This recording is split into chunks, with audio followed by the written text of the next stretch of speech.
We're going to start with a statement by the Commission on the recent peace agreement in the Middle East and the role of the EU. And I should now like to give the floor to Commissioner Svitza.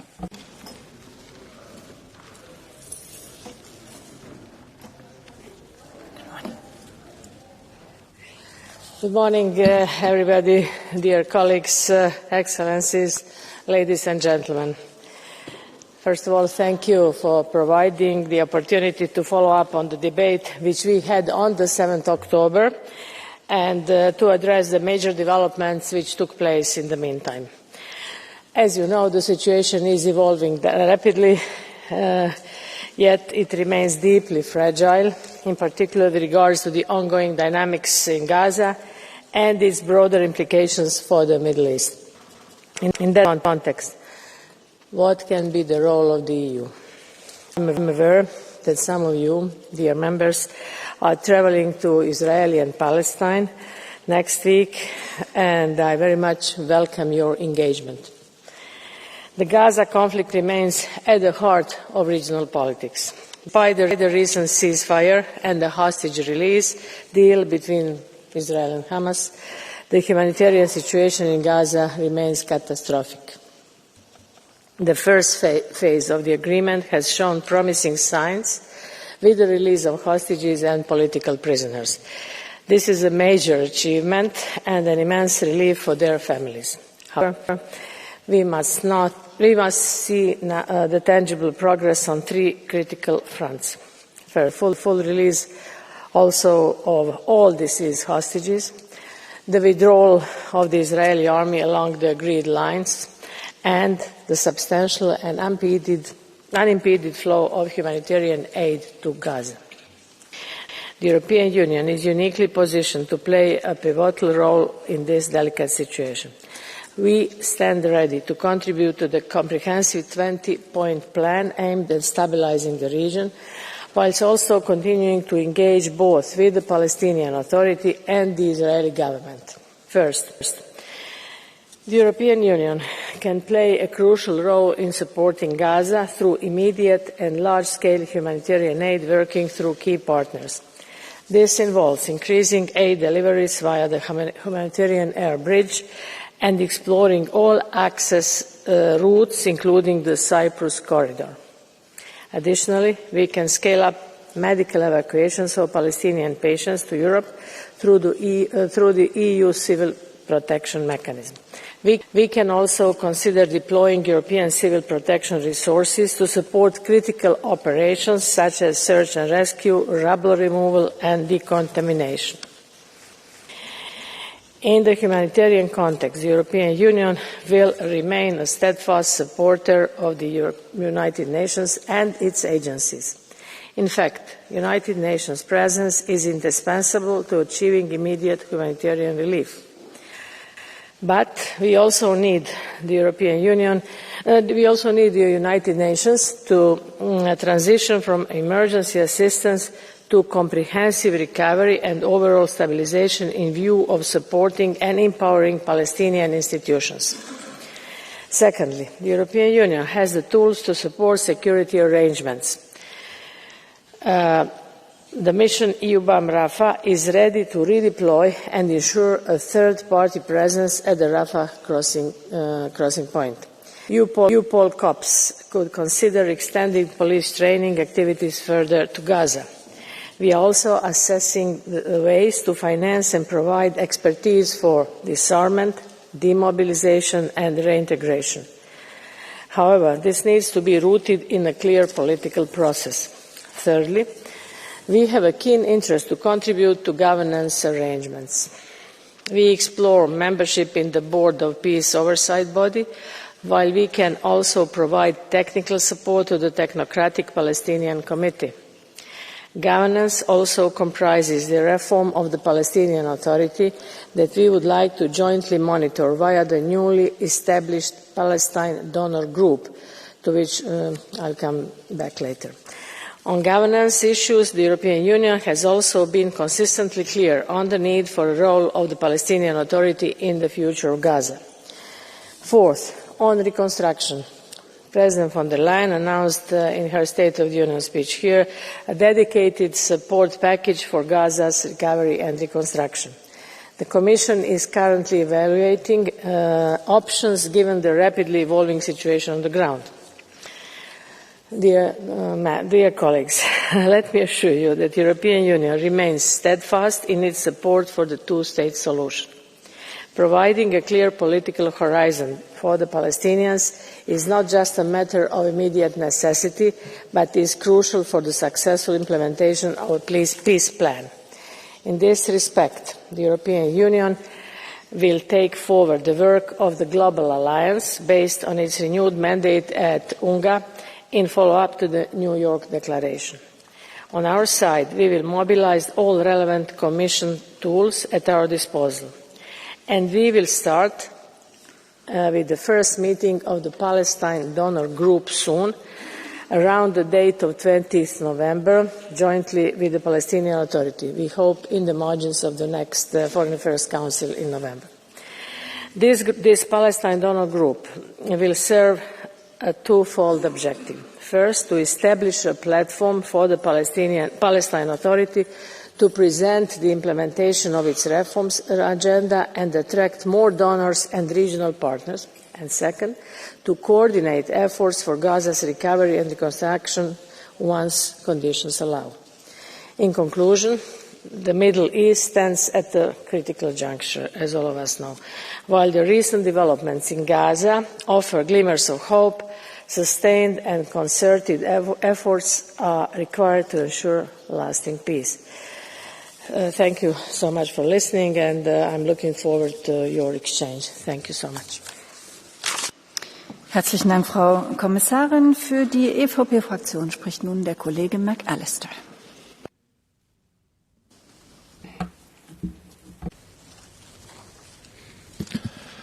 Madam President, Madam Commissioner, for 1 week there is renewed hope for a genuine, lasting peace in the Middle East. But hope alone will not sustain peace. There are many actors determined to sabotage this process, first and foremost the terror organisation Hamas itself. Indeed, Hamas attacks on Palestinian civilians and its refusal to disarm make the ceasefire increasingly fragile. What the region needs now is our engagement, and what the European Union must offer is a united Middle East strategy. We ought to focus our energy where Europe can make a real difference. Let us work with regional partners to reinforce and deliver humanitarian aid as quickly as possible. Let us support key regional actors, the United States, the Gulf states and Israel's Arab neighbours in securing the ceasefire. The willingness of several Arab countries to commit themselves politically, financially and diplomatically is in itself a breakthrough.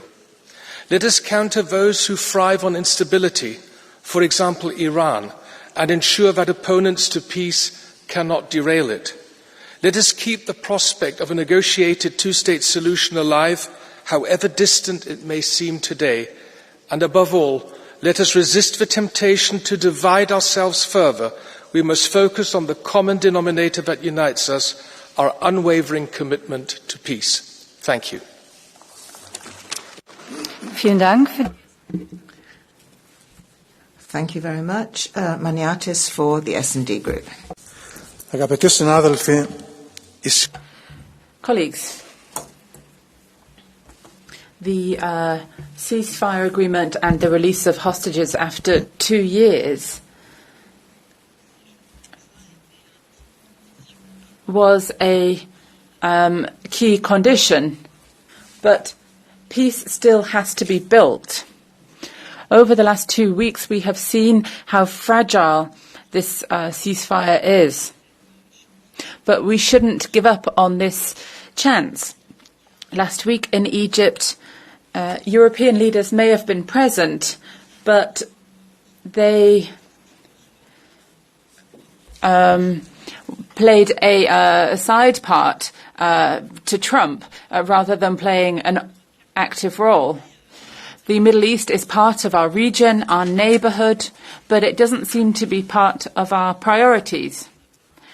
The Commission is not proposing a global strategy for the Middle East or a strategy that goes beyond tactical ad hoc crisis management.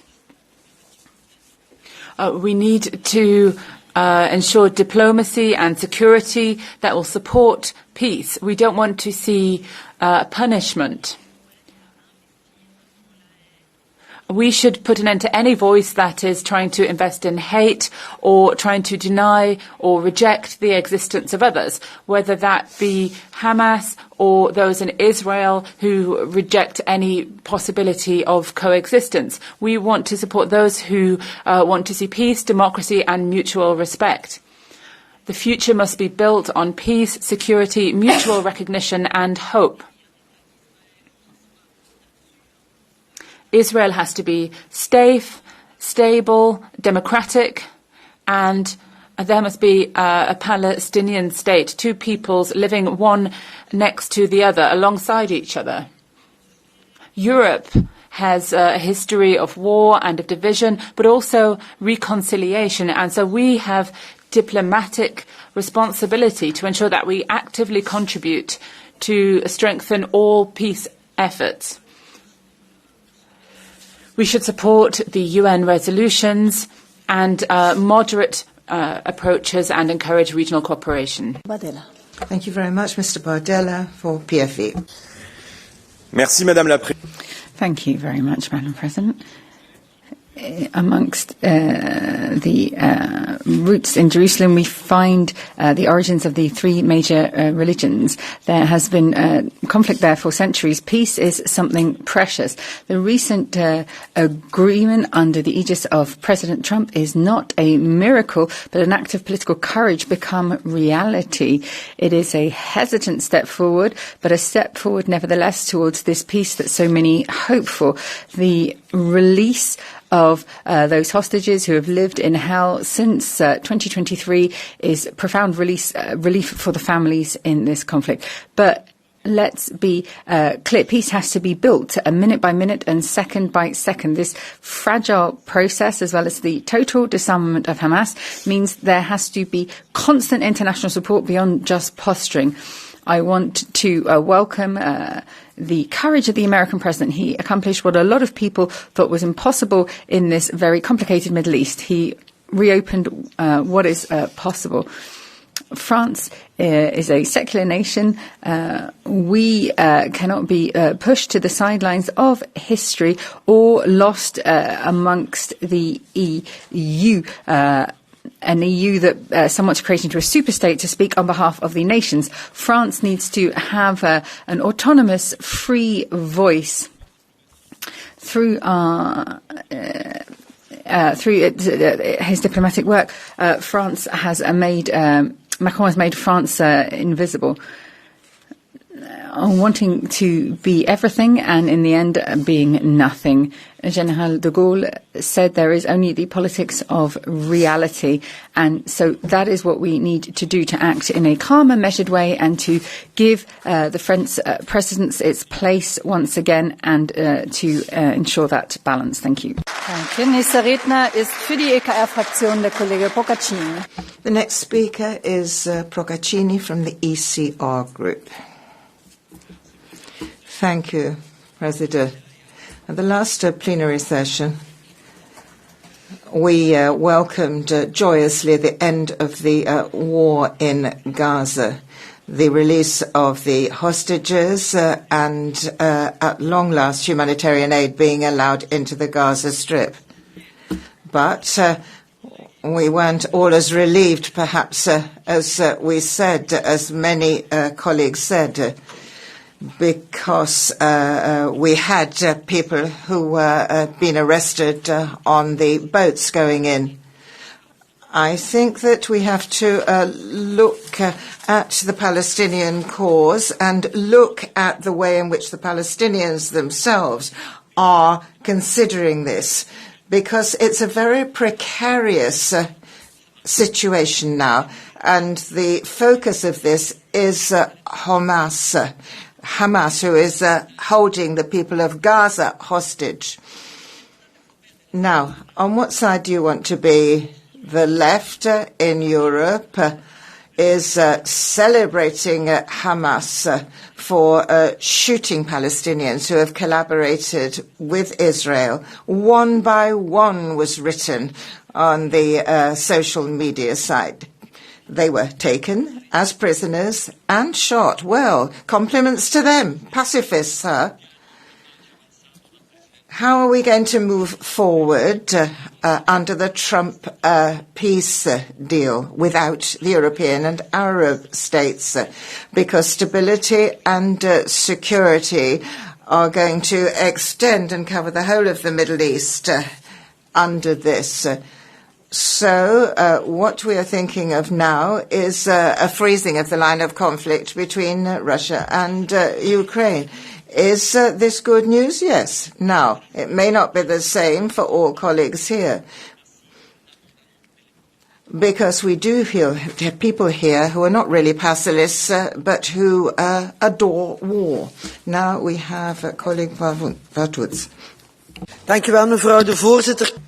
Thank you, President. Colleagues, Madam Commissioner, yes, we have to celebrate the peace agreement and the release of hostages, but we also have to be very careful. This is just a very small step, and we've seen that both parties have already undermined this. We've seen that people are experiencing violence and famine. So here I want to appeal loud and clear. Please open all border crossings. Let the aid in and put an end to trade negotiations. Sanction all of those Israeli militants or anyone who has committed crimes. Put an end to weapons exports that make crimes of war possible. We need to invest in rebuilding Gaza, and colleagues, when we look towards Gaza, but we also have to remember the West Bank. In 2008 and 2023, thousands of projects have been financed by Europe, and despite all of this, we've seen a lot of reports about this from Belgium, from the VRT channel as well. In Flemish, we say, if you break it, you must pay for it. And so we have to put an end to friendly diplomacy. We finally have to start putting pressure on. I can count on Europe to finish Trump's works and to ensure that we have a two-state solution. Thank you. Dankeschön für die Fraktion der Grünen. Thank you very much. Now, Neumann for the Greens. Dear colleagues, Donald Trump may get a ceasefire signed, but for sure he has neither the ability nor the patience to build lasting peace. His plan is riddled with flaws. No path for Palestinian self-determination, no timeline for Israel's full withdrawal, no agreement on disarming Hamas, no word on accountability for the crimes of the past 2 years. Trump wants the applause and counts on everyone else to deal with the messy reality and on the Gulf countries and Europe to pay the bill. But who says we just need to nod along? It's time for Europe to move from being the passive payer to using our leverage to finally break the cycle of rebuilding what will only be destroyed again. The hostages are free. May they and their families find the strength to heal. But for civilians in Gaza, little has changed. They still suffer from Israeli attacks, from Hamas violence, from starvation. The Arab states need to keep the pressure on Hamas. Europe needs to keep the focus on the Israeli government.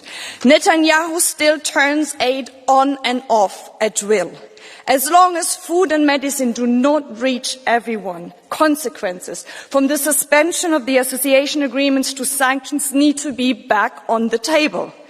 And while the world watches Gaza, our attention needs to extend to the West Bank. Settler violence grows in an open attempt to undermine the two-state solutions. Palestinians have a right to their own state and to ownership of reconstruction. Europe was too divided to stop the war. Let us at least be united now to protect and nurture the fragile hope that remains. Dankeschön. Thank you very much. Now, Boylan for the Left Group. 11 days ago, we welcomed the ceasefire, but since then, 153 tons of bombs have dropped on Gaza. 62 is the number of Israeli occupation force shooting incidents in the West Bank.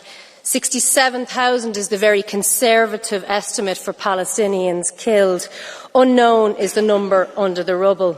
169,000 is the number of Palestinians injured.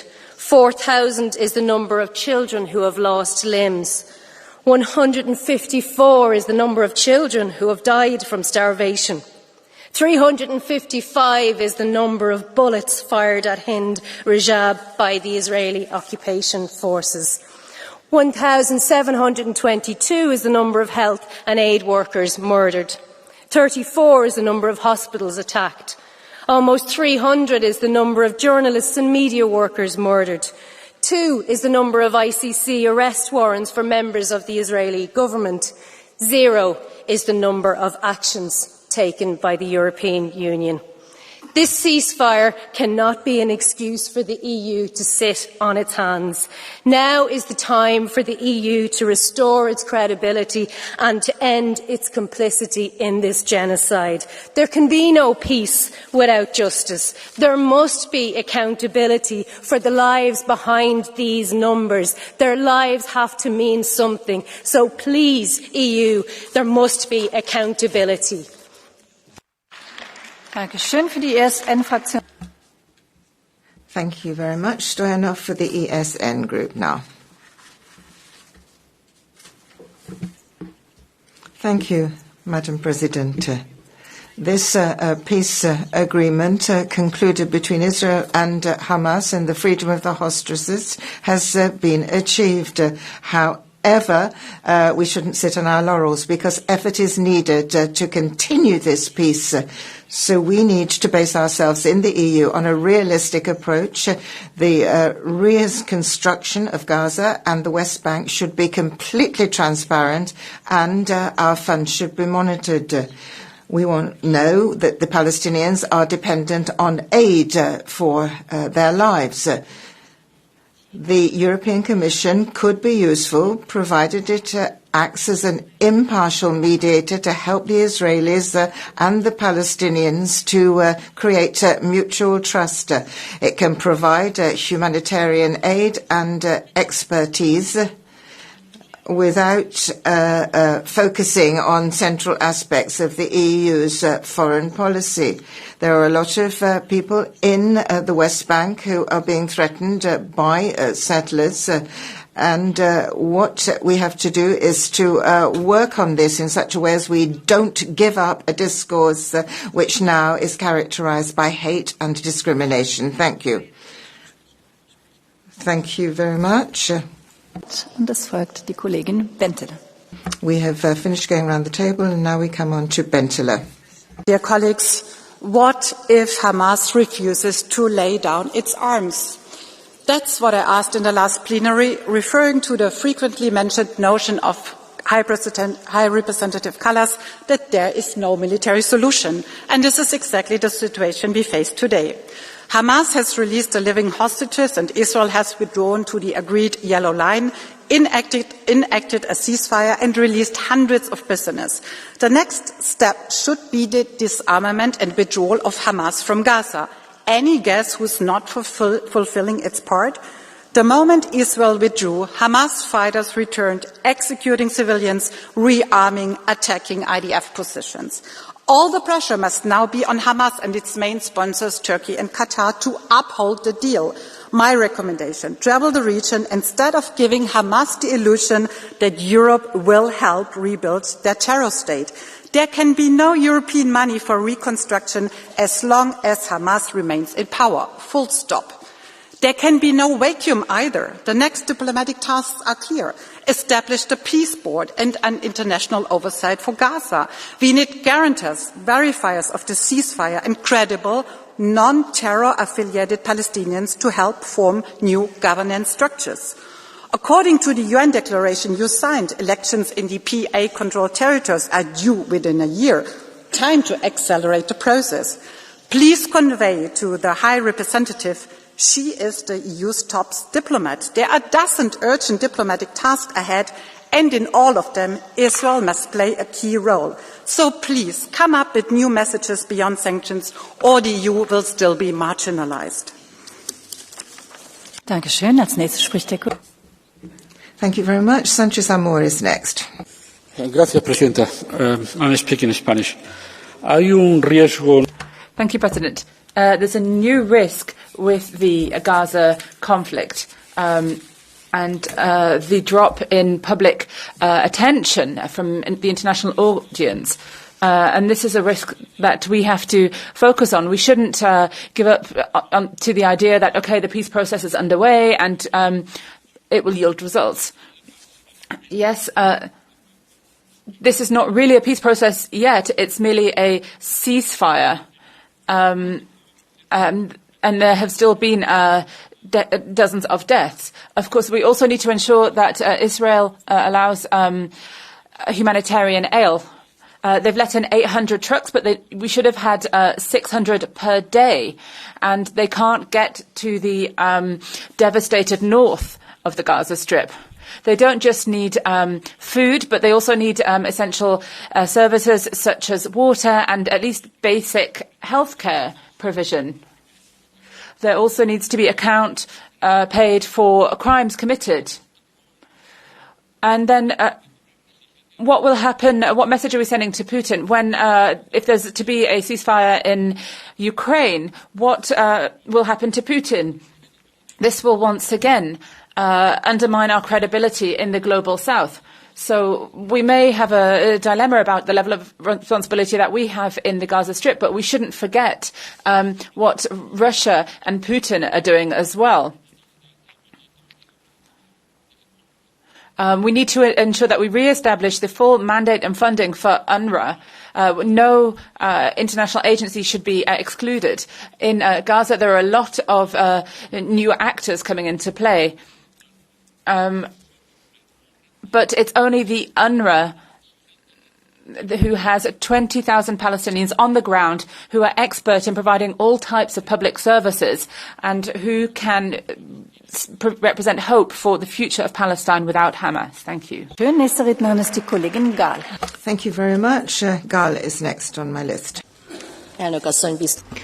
Madam Chair, Madam Commissioner, 2 years after the terrorism of Hamas caused inhuman suffering for Israelis and Palestinians, suffering can now end in the region. After 2 years, the hostages have now been released. This step, this initiative of President Trump has this message. Diplomacy works when there is political will. It's not just a regional issue, it's a global turning point. But in spite of that, the European Union has played no role in this. A couple of weeks ago, the representative of the European Commission was speaking about sanctions against Israel in this room, while the preparations for the peace agreement were already underway. The European Union has thus weakened its capacity while anti-Semitism is on the rise in the streets of Western Europe. Anti-Israel incidents are not tolerable. I'm proud of Hungary, which is an island of safety for the Jewish community, as it has been demonstrated by the hosting of several events. The peace solution at the initiative of Trump has to be an incentive so that it becomes a reality in Ukraine as well after the Middle East. A potential Trump-Putin summit to be held in Budapest can be an opportunity for world peace. The European Union should adopt a constructive approach to that so that it is not on the subs bench anymore.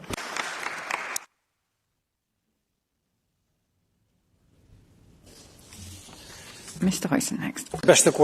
Thank you, President. Colleagues, we have all seen it. Images from hostages coming home, the heartfelt embraces, the intense joy, people celebrating life. But we also saw other images, Gazans crouching, summarily executed by Hamas, and the frenzied crowds around them cheering death. It was chilling, and what a contrast. Once again, it is patently clear how evil Hamas's ideology is, and how they still have many in Gaza in their grip. Therefore, President, it's important to focus on two important parts of the peace plan, disarming Hamas and then de-radicalizing Palestinian society. The European Union has played no clear role or meaningful role in the creation of the peace agreement, but now that we have the peace agreement, we can help with the implementation of it. And therefore, I would ask the Commission to do three things. First of all, to guarantee that no single European euro of tax money goes for the benefit of Hamas. Secondly, to demand that any incitements to hate and violence are removed from Palestinian school books. And then thirdly, with immediate effect, to withdraw the sanctions packet against Israel. If Israel sticks to the agreement, then there is no reason to go forward with the sanctions package. Thank you. Thank you very much. Mr. Guetta is next. Inutile. It is said that it is no use to display our differences, but unfortunately it's really time to tell you, Mr. Trump, that your inconsistency is also responsible for what's happening in the Near East as well as Ukraine. We can't allow you to bluff your way back by a Putin who promises to Ukraine that it will be destroyed if it doesn't bow in submission. You can't betray Europe by abandoning the Ukrainians, and you don't even want to give them a single dollar. At least, if you don't want to do that, don't seal their destiny with the successor of Ivan the Terrible. And you're intending to bring eternal peace to the Near East? Stop. Yes, stop, Mr. Trump. Stop forgetting the West Bank. Stop saying any old thing about Hamas. Congratulated the day before yesterday for getting rid of the bad guys in Gaza, and today threatened by the troops being sent in again. This week, you're destroying all confidence in you, and therefore it's without you that we need to be and to act. Thank you very much, Mr. Sundberg. Next. Speaking Danish. Since the peace agreement entered into force, nearly 100 Palestinians have been killed, and only half of the promised aid has been allowed to enter the country. The humanitarian conditions are terrible, as stated by the Commissioner. In the West Bank, settler violence is brutal. The number of roadblocks is booming. The Palestinian farmers' olive harvests is being destroyed, and people are being banished from their own country. Trump's 20-point plan doesn't solve 80 years of war and conflict. Of course, it's amazing that the living Israeli hostages have been released and that several hundred Palestinian prisoners have been given their freedom. But 1,000 men, women and children are still trapped in Israeli prisons, many without due process and rights, and most of them subjected to humiliation. One of those who should be released is Marwan Barghouti, a man who could potentially unite the Palestinians. And it's important that he and Palestine be given a chance to find a common path of freedom and peace. And the EU should push for this, just as we must support de-radicalization and demand that war criminals be held accountable for their war crimes. Gaza needs to be rebuilt, and we need a long-term political solution. Next is Rima Hassan. Dans un contexte colonial. We are looking at a colonial context, which always talks about the peace for the colonizer, but not the people who have been colonized. We have those who are the architects of genocide and colonialism. They see Gaza as a way to expand ideologically and politically. Since the ceasefire has entered into force, it has been violated by Israel many times. 17 Palestinian victims. Tons of bombs fell on Gaza on Sunday. the sanctions proposed by the EU seem to be now going to be abandoned. The EU is simply giving Israel a carte blanche for its crimes which continue in Gaza and the West Bank. From Balfour to today, the Western nations have systematically made the mistake of looking at the future of Palestine without the Palestinians. With one hand, they sign peace agreements, the other, they provide weapons to Israel committing this genocide. From the Nakba, the Palestinians have never known what the free and civilized world called peace. Those people who have been colonialized have never been freed from the yoke of colonialism. Nothing here embraces the destiny of the Palestinian people and their determination. Peace for Palestine means an end to the impunity for Israel, an end to the complicity of the West, an end to apartheid, to genocide. You cannot have peace without justice. Peace imposed by imperialism is an invisible war, a war with no name, but it is present in every act of domination. This agreement is just one more sign of domination from the West over the Middle East. Thank you. Next speaker, Mr. Dröse. Frau Präsidentin. Madam President, colleagues, the latest peace agreement in the Near East is a historic event. It wasn't prepared in Brussels, in the EU, in the Council, because the EU is bogged down in what's happening in Ukraine, in rearming themselves. But what's happening is Trump is creating peace. We need the will to peace, not just democracy. And what we're seeing is an EU who is outside, perhaps with the exception of Viktor Orban. We're hearing things from Macron and Merz, who want to celebrate in Egypt, while at the same time they're allowing anti-Jewish actions to take place in their own countries.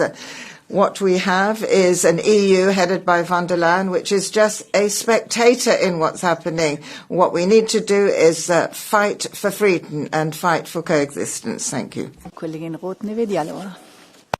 Next, Mrs. Roth-Nedalova.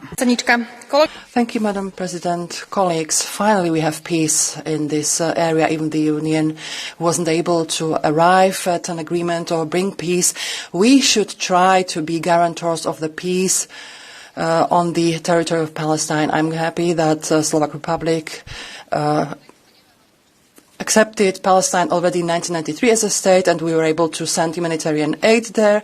2 states are the only solution to this conflict, and now it's up to the Union to strive to achieve that. It is also our role to support the Palestinians, to make sure that humanitarian aids reach those who need it, to end the famine, and to prevent the creation of a new Afghanistan. And we can only do it by being there, support the people who are behind this peace initiative, even though it's Donald Trump, who perhaps we are not always fond of, but the United States were the only country who were able to bring the 2 countries to the negotiation table, and we hope that this agreement will be durable.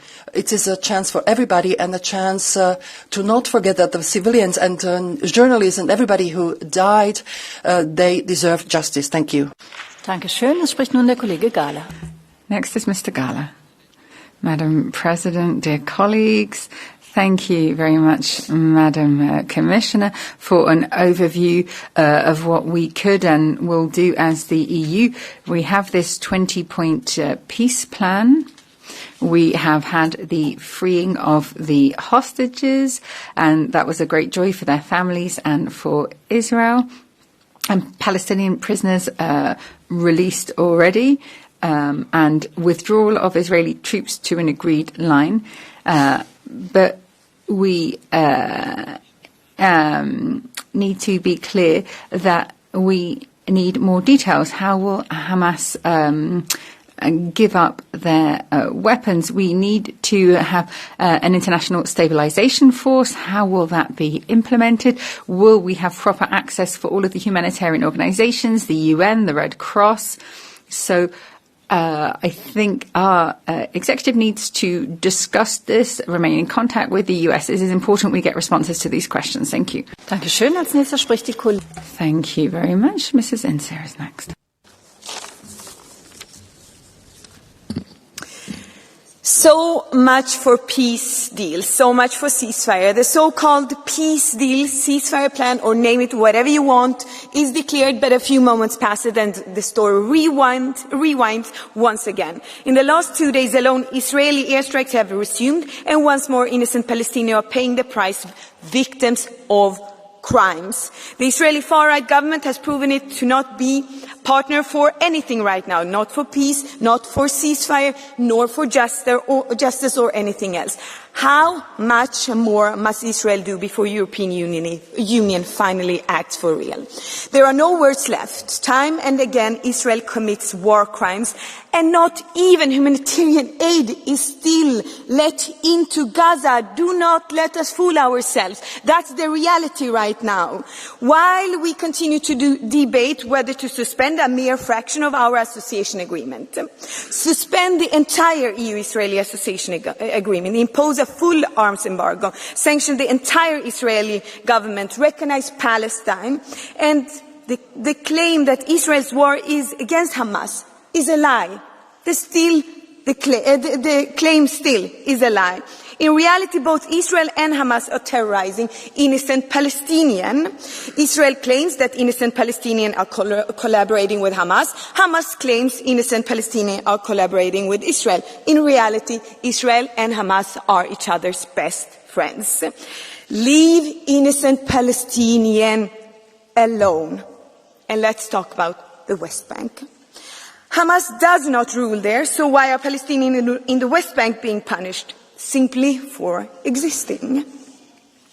Every settler in the West Bank and beyond lives in violation of international law. Sanction them all, not just the most violent ones. They live on stolen land stolen from the Palestinian. Those settlers who hold dual EU citizenship should lose the citizenship. And let's call violent settlers what they are, terrorists. Because they terrorize Palestinians every minute, every hour, every day, every week, every month and every year. My friend Abu Hassan was one of their victims. What those settlers tried to do, as the Israeli military stood by and watched, is something no human being should ever have to endure. Do not misunderstand me. The initial step of releasing hostages on both sides were crucial, but much more must be done to put an end to the bloodshed that is taking place right now.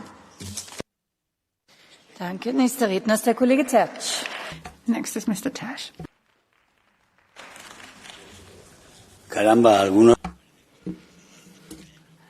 Well, it seems that some people are getting really angry because there's a peace agreement. So, good morning, everybody. The heading of this debate is something I'm going to express. The recent peace agreement in the Middle East and the role of the European Union, it's called. But the European Union has been an obstacle. It's been ridiculous. No positive role. Absolutely none. Zero. Pedro Sanchez has been a direct collaborator with Hamas terrorism. And his dreadful decision to recognize the state of Palestine is witness to this. And we've seen a total breakdown in negotiations. And what we've seen is totally irresponsible, totally absurd. If there is a ceasefire at this juncture in Gaza and a peace agreement, it's thanks to everyone's favorite, Donald Trump. And instead of this, we've seen people who are allied with Hamas and manifestations, demonstrations in every single city of Europe. And we're going to pay for this very soon here in Europe. Accept a blue card by colleague Al-Shakhlani. Mrs. Al-Shakhlani, number 10. Please go ahead.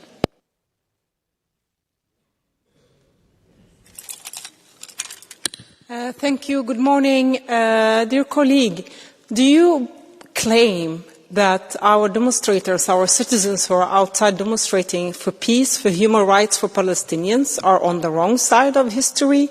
Do you by any chance mean that the recognition of a Palestinian state is a big mistake? Something that I think is a debt we have to the Palestinians for the last 70 years. Do you mean, for reals, that when we demand justice for the over 60,000 people, Palestinians killed, 2,000 of them under the age of 1 year, that this is a Hamas propaganda, a call for human rights? Is that Hamas propaganda for you? Thank you. Colleague Judge, 30 seconds. That was quick. Nächster Redner ist der Kollege Squarta. Next, Mr. Squatter. Onorevoli colleghi. Colleagues, in the Middle East, we see genuine hope, not a dream, hope built on courage, and thanks to Donald Trump's leadership and the determination of Giorgia Meloni, the only Italian woman in history has chosen realism over ideology. Courage won. People putting security and peace over propaganda. But now, what about Europe? We can't stand clapping on the sidelines. We have to be able to act and make sure that we count. We have to be there to be protagonists in the new situation, be there on the ground to ensure humanitarian aid and to help with the reconstruction. That's the only way that Europe can play the role that it should and be a force for peace, liberty and hope in the world. Dankeschön. Es folgt nun der Kollege Andrews. Next, Mr. Andrews. President, Commissioner and colleagues, peace is not just the absence of war. A true peace delivers justice, freedom and accountability. A true peace, as we know in Ireland, takes decades of patience, of careful nurturing, of reconciliation and investment. It's notable that decommissioning of arms by terrorists in Ireland took more than a decade after the 1998 peace agreement. Last month, European leaders finally found their moral voice and began to see that they could influence global affairs.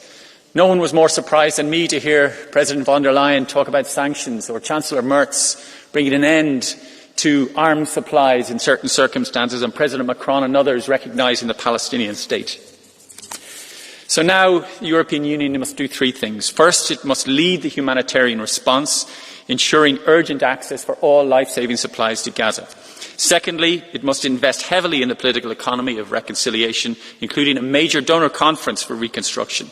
And third, we need to use all diplomatic and political channels to make it clear that it is inevitable and unavoidable that sanctions and a full trade embargo will follow if Israel doesn't follow through with an end to the illegal occupation and a pathway to Palestinian self-determination. Thank you. Dankeschön. Als nächstes spricht der Kollege Sartori. Next, Mr. Sartori.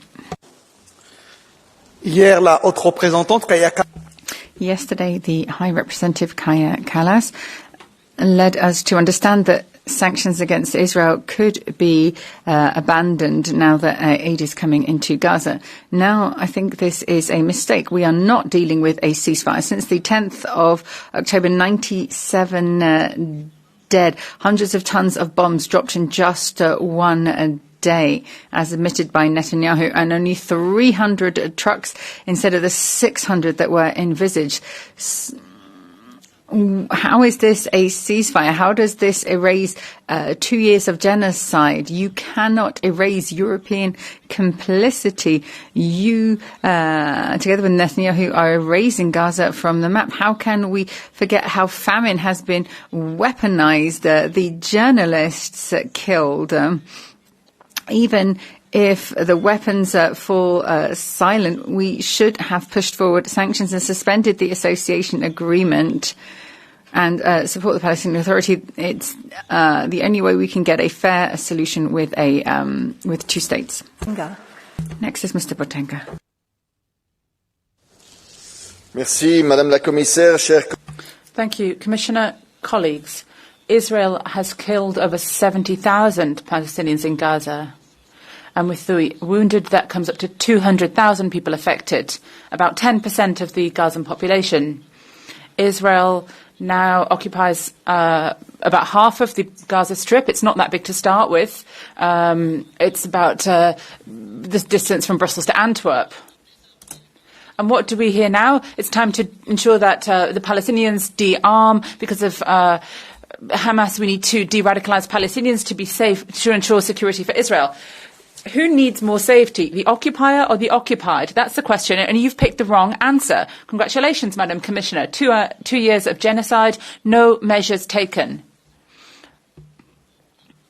I think your whole commission should go home filled with shame. When Russia is causing this devastation in Ukraine, everyone wants Russia to pay the price. But when Israel destroys Gaza, nobody wants Israel to pay.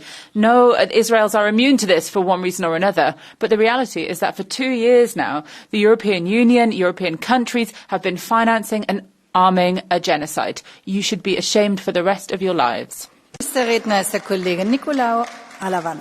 Next is Mr. Nikolai Avelanos. Η συμφωνία που επεξεργάστηκαν ο Τραμπ και ο Νετανιάχου. Thank you very much. The agreement drawn up between Trump and Netanyahu and approved by the US and Israel serves their own imperialist projects. Their project is for a new Near East. What we are looking at is a piece of land with the Palestinians there who are having guns held to their heads, while the other side has caused a genocide, and Gaza is going to be turned into a protectorate. We are going to have a territorial entity here going back to 57 and Jerusalem. The return of refugees, the occupation of Israel has already violated the agreement 47 times, the ceasefire agreement. We're seeing 60,000 plus victims of genocide. And what we have to do is not stop. We've got to reinforce our solidarity. We've got to have huge demonstrations showing solidarity with these people against this project, because the Palestinians need to be able to free of occupation and have a future. Mr. Bugalo. Conhecer a fragilidade do cessar-fogo não nega a necessidade da paz.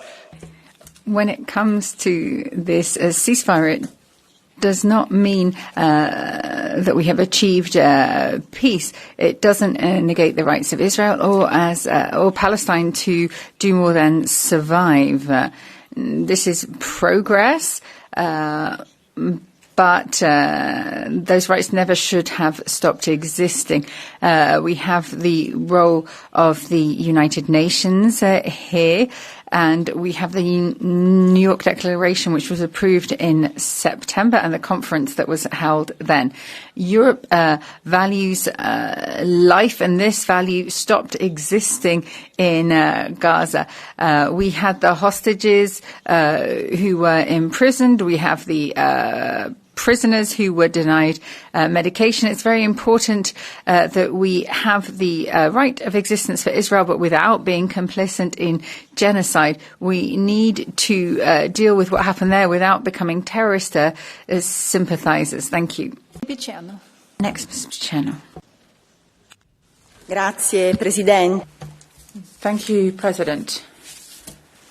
Colleagues, it's soon 30 years since the assassination of Isaac Rabin, and this should remind us of the courage of peace and how the times when that was considered the highest form of security, when dialogue is a political and moral duty.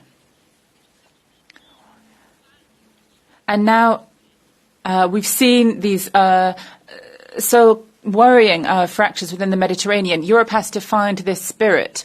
We have to turn to the Pact for the Mediterranean that's been signed thanks to the efforts by Commissioner Suica. That sets out the path for energy, cultural energy exchanges to build stability and to build shared development.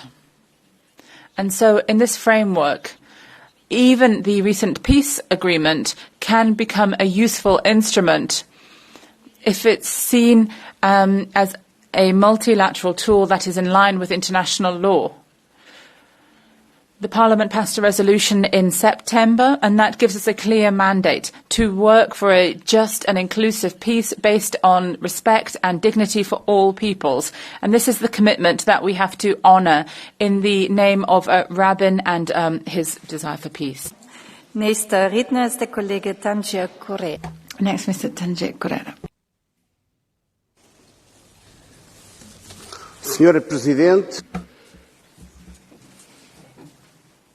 meus caros amigos, parece que a história não passa por este Parlamento.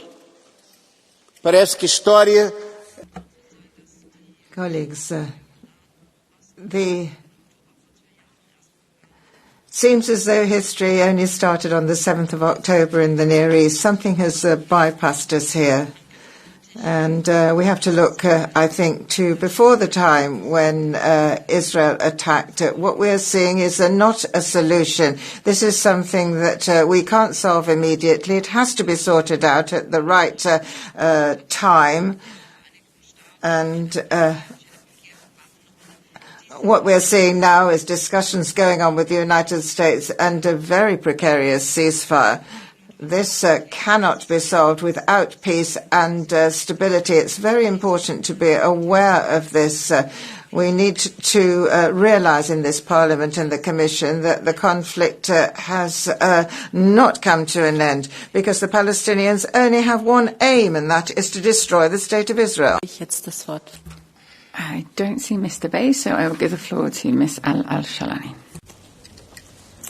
On my way here this morning, I was looking at my phone, and I had to see yet another Palestinian mother hug her kid, calling him to wake up from his death. Yet another mother, yet another parent had to bury their child. And what can the EU play for a role for these people? My answer would be is to make this short lives of these kids and their violent deaths matter. And how can we do that? Yes, we know that peace cannot be achieved only when justice is served. That's why the EU has to first stop the association agreement with Israel, because we cannot be associated with war criminals. Two, we have to support fully ICC and ICJ, because these war criminals have to stand in responsibility and end the impunity on both sides, Hamas and Israel. We have to stop the settler economy. We cannot have products from violent settlers, stolen land. We have to stop the land theft in the West Bank and the settler violence. And there is no other solution than the two-state solution, because Israelis owe it to the Palestinians, and the Palestinians, well damn, deserve their own state now. Thank you. Danke. Als nächster spricht die Kollegin Vieira. Next is Mr. Vieira. Ms. Vieira, sorry. A peace plan that circumvents international law, a ceasefire that has already been violated, killing dozens, humanitarian aid turned on and off using civilians as leverage, Palestinians having no say on who will lead Gaza in rebuilding what Israel has destroyed, impunity in the face of genocide. This is the reality in Gaza. And meanwhile, in the West Bank, the illegal occupation grows, subjecting millions of people to killing, torture and displacement. Yes, much has changed in the past few weeks. A ceasefire agreement, the return of the hostages, more humanitarian aid come in. These are all crucial steps. But let us be clear, this is not peace and this is not justice. Colleagues, our credibility is on the line. What influence can we have with Russia, with any other state, if we don't stand by our values? We must uphold international law, and that means taking action. Suspend the association agreement, end all trade with illegal settlements, impose sanctions, and stand firmly behind the ICC and the ICJ. This is the moment to secure a path, a just and a lasting path that guarantees safety, freedom, and self-determination to Israelis and Palestinians alike. Thank you very much. The next speaker is Gorgio. Μόλις χτες το Ισραήλ σκότωσε 45 Παλαιστίνιους. We're talking about this so-called peace plan. Well, yesterday we had Rafah closed, lots more people killed, genocide is continuing, humanitarian aid has not really started to arrive. We need to show responsibility here. The European Union was tragically absent over the past 2 years, and Donald Trump came up with a plan for peace, but you have to look at the nuances there. What are we going to do with the criminal Netanyahu? Is he going to remain free, etc.?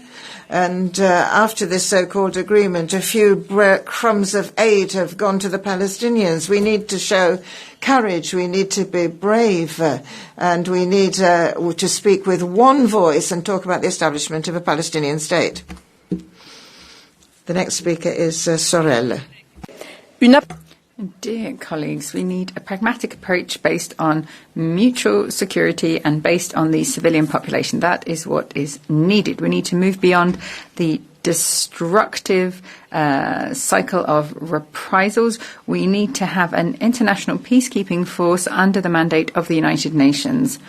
Economic sanctions against Israel will not achieve anything. Europe, as the primary donor, cannot accept an Arab absence that will lead to the failure of any peace process. Peace means we have to have a coherent Western approach and an Arab coalition that take on a real role in reconstruction and security. Dear colleagues, what's at stake here is our link with civil societies, doctors, medicines, artists, entrepreneurs. They have the key to reconciliation. These people need to get international aid through verifiable mechanisms. Reconstruction should be a tool for emancipation and not dependence. Thank you very much. Dankeschön. Spricht nun der Kollege Salini. Grazie, Presidente. Grazie. Thank you, President. And first of all, thank you to the Commissioner, because as Madam Picerno said, that we have a pact for the Mediterranean that will be a key area for the political work that we need to do, particularly given this critical juncture in the Middle East that we see. This is a truce rather than a peace agreement, but it does have one significant asset, as I see it. You need to have a political courage to sign this kind of agreement. But we can't forget that there were some people who were absent. You have the fact that Qatar and Turkey were present, but Saudi Arabia, for example, was absent. So that caused questions about the role that, for example, organizations like the Muslim Brotherhood will have in the future. And some people are wondering, the peace agreement, have they eradicated Hamas? Are we going to have a kind of Palestinian Donbass? No, we want to see two people and two states. Thank you very much. Now, Temido, Ms. Temido.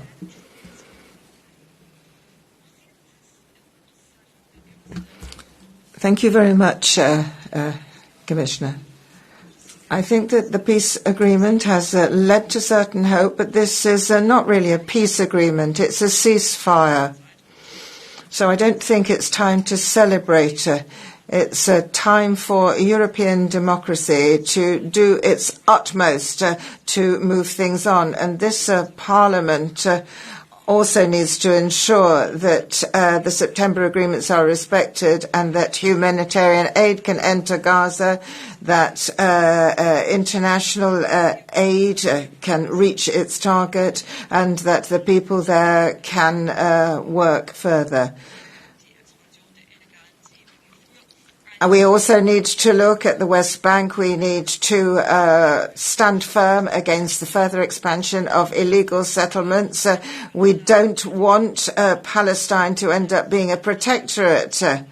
We need to respect the principles of freedom. I think it's important that those who have been mentioned in the context of being held to account under international law should do so. Thank you. colleagues who want to come in. So we've got the catch the eye. A number of people have... A ceasefire and the release of hostages should be a cause of celebration. Yet, when I hear the debate in this chamber from the Liberals, from the Socialists, from the Greens, you seem even more infuriated, even more angry than when the war was prosecuted. Why is that? Is it your hatred towards the Trump administration that takes over, or is it that you have lost what you saw as a golden opportunity to align with Islamist and Hamas apologists in the West that has now come to an end? Please, be happy. We have peace. And when we have peace, the first and foremost task for any European government should be how to plan the return of Palestinian refugees residing here in Europe. Every man and woman have a duty, when there is peace, to go back and build up their home country and be grateful for the many services they have gotten here in Europe, but willingly return to the country of Palestine that you have helped proclaiming. So please, I'm looking forward to see these plans, to see deportation starting, because of course we cannot keep refugees here that are no longer in fear of war and prosecution. Colleague Vistisen, do you accept the blue card by colleague Insir? Please, 547. Colleague, I have a simple question to you. What do you call when the bombs are falling down in an area, when civilians are being killed, when civilians are being slaughtered? What do you call it? Do you call it ceasefire? Do you call it peace? Or do you call it what it is, war? Thank you. 30 seconds for the reply. What I call it is that when parties in a ceasefire doesn't live up to the expectations, ceasefires cease. And luckily, the ceasefire have already now been re-established. What I call you is an Hamas apologist, a person who doesn't take a terrorist attack seriously and who always is ready to apologize to the most vicious and evil ideology we have on this planet, the radical Islamism of Hamas. If I understood it correctly, you called a colleague apologist. Will submit that if this is still... I would like to remind you, I'll put it that way, that we owe each other a respectful demeanor here. Nächste Rednerin ist die Kollegin Joveva. Next speaker is Ms. Joveva. Commissioner, colleagues, for years many of you sat here watching Gaza burn, debating, condemning, expressing concern, doing absolutely nothing. Watched a genocide and didn't dare to call its name, spoke of principles and delivered none. We failed the Palestinians, we failed the world, we failed the humanity. Recent peace agreement is the title of this debate. A peace for whom? Is there a ceasefire? Or is there, as Francesca Albanese said, you seize, I fire? The mutual hatred between far-right in Israel and Hamas feeds them both, while the innocent paid the price. The role of the EU also in the title. Where is the EU, indeed? Just yesterday, the Commission presented the new Pact for the Mediterranean, preaching stability and security while blatantly favoring the aggressor and just symbolically addressing Palestine. Is that the role we want to play? Watching human rights, humans actually, being erased and the world burn? All violations of the agreement must mean sanctions, isolation, consequences. So just act. Better late than never, but never again this late. Dankeschön. Next Redner. Thank you very much. Ms. Scuderi is the next speaker.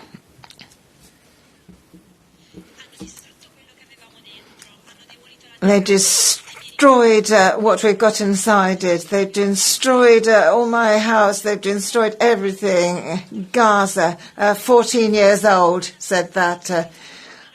Palestinian life, everything that we've known has been destroyed. And they're saying that we've got peace, we've got a plan. But everything around us is just the same. We're occupied. Genocide in our houses and controlled by whom?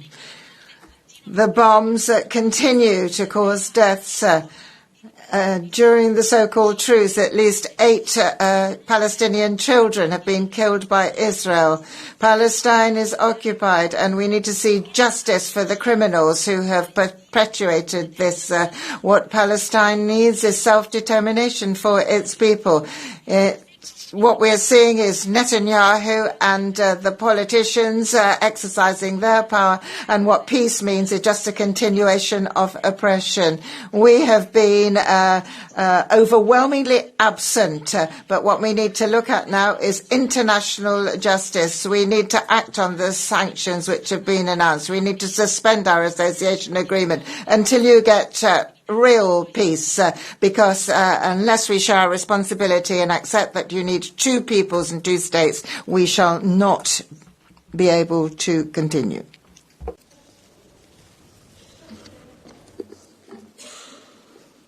Micro 839, please. Ce conflit est un conflit extrêmement grave qui nous... This is a very serious conflict that concerns all of us. Why do you say nothing of the Palestinians who are being assassinated in a very violent way by Hamas? C'è un punto che This is a point that we do agree with. We have to, of course, ensure that Hamas respects its responsibility, but nobody has talked about the responsibility of a genocidal government.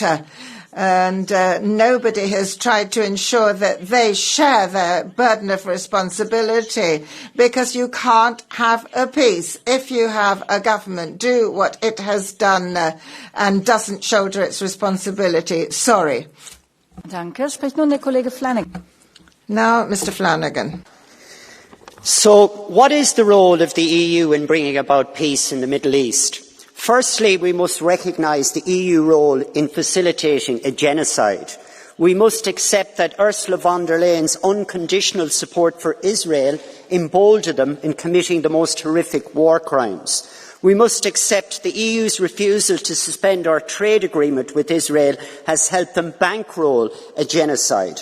We must accept that in spite of Israel telling us they would do exactly what they have done, Germany continued to supply them with weapons until 2 months ago.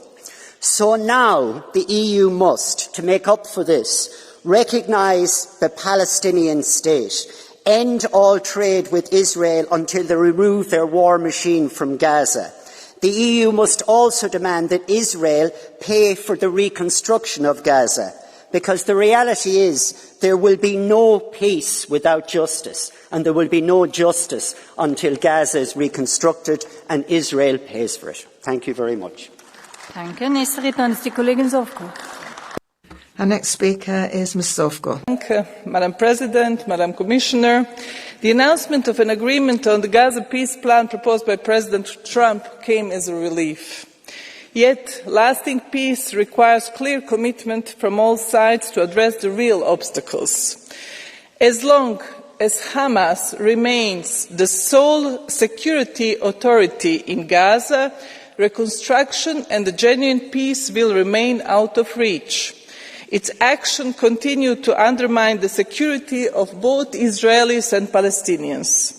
The EU must show great determination to contribute to the success of the President Trump's peace plan with a view to facilitating the 2-state solutions and a peaceful coexistence.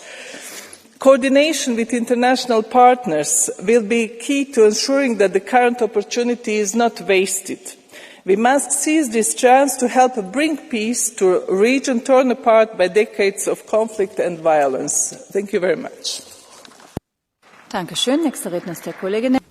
you very much. Next we have Mr. Nemec. Dear colleagues, the eyes of the world must not turn from the Palestine. The promise of the ceasefire in Gaza has been broken at least 80 times at a cost of lives, hopes and in law itself. We need more than pauses in violence. We need an end of the occupation and all hostilities, including in the West Bank. Those responsible for the genocide and war crimes must be brought to justice in line with the international law. Accountability is non-negotiable. sanction must be imposed. Lasting and just peace can only be built on the foundation of justice. Lasting and just peace can only be built on the foundation of justice, as I said. Urgent humanitarian must flow. The crossing must be open and the medical workers and journalists protected. We must protect the very lifeline that keeps children alive and gives families hope, such as UNRWA.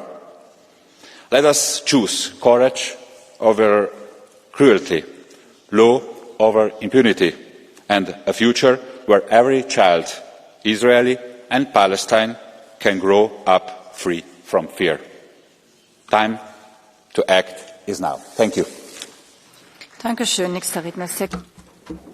Thank you very much. Our next speaker is Mr. Kelleher. From the recent ceasefire, calling it a peace process may be very ambitious, but we must welcome the fact that the massive attacks on Gaza have stopped.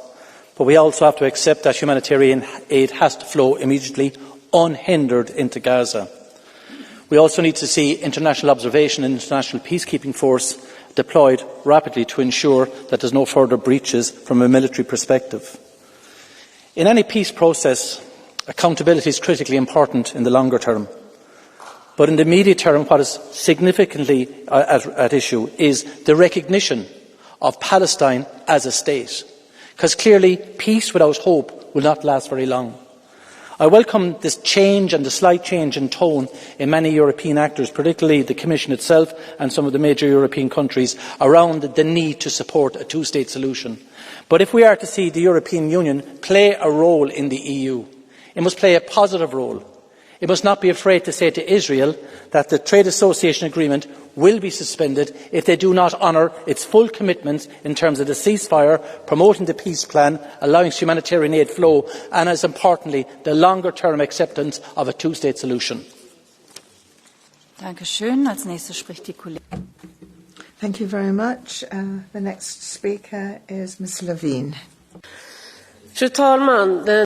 Madam President, we had on the 10th of October a ceasefire in Gaza.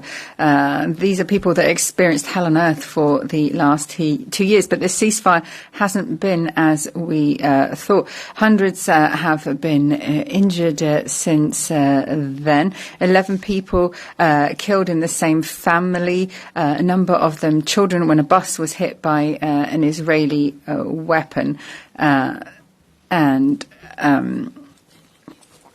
We really need to get aid to these civilians, which is still being stopped. It is completely unacceptable. This is not peace. This is not security. The ceasefire has to be respected and the EU has to act. Words are not enough. We have to put pressure on Israel so the civilians can start to rebuild their lives. We need to get aid. We need to have sanctions in place, and Israel has to be economically responsible for rebuilding Gaza. A two-state solution is the only option, and the Palestinians must have self-determination. Thank you. Thank you very much. Mr. Oliveira is next.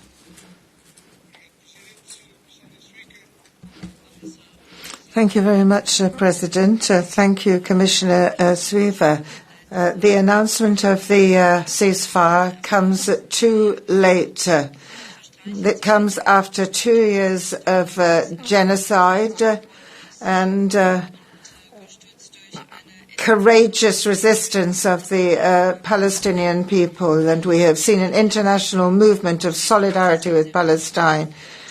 Over the past few days, we have noted that the Israeli government has continued with its policy of occupation, and that the announced agreement, which we have at the moment, really has to show the way to a ceasefire and humanitarian aid. Israel continues to hold this up, to continue the blockade, and what we need is a total withdrawal of Israel from the Gaza Strip and also from the West Bank.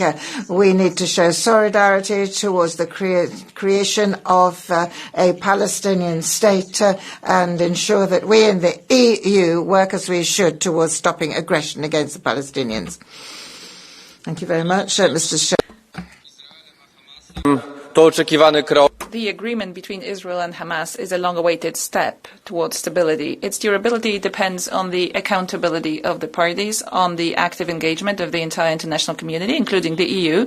However, they are not the only primary players in the Middle East. Iran is a regime which threatens not just the region, but also exports terrorism.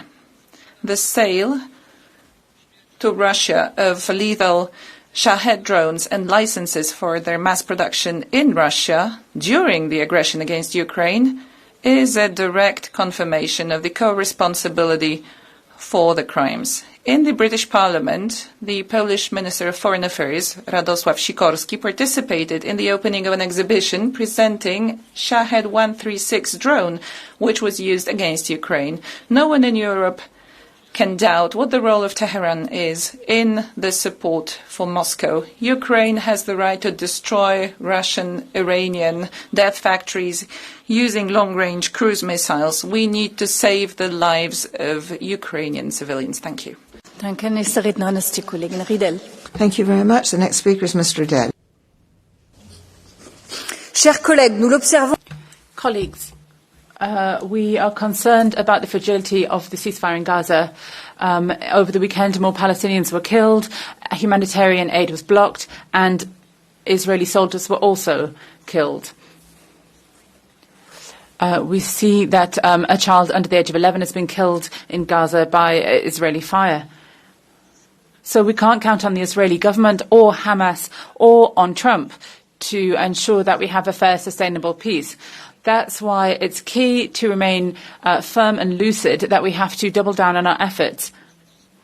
The EU cannot suspend the association agreement between the EU and Israel, or not to sanction those who have encouraged settlements in Palestine. We have to ensure that criminals are properly judged.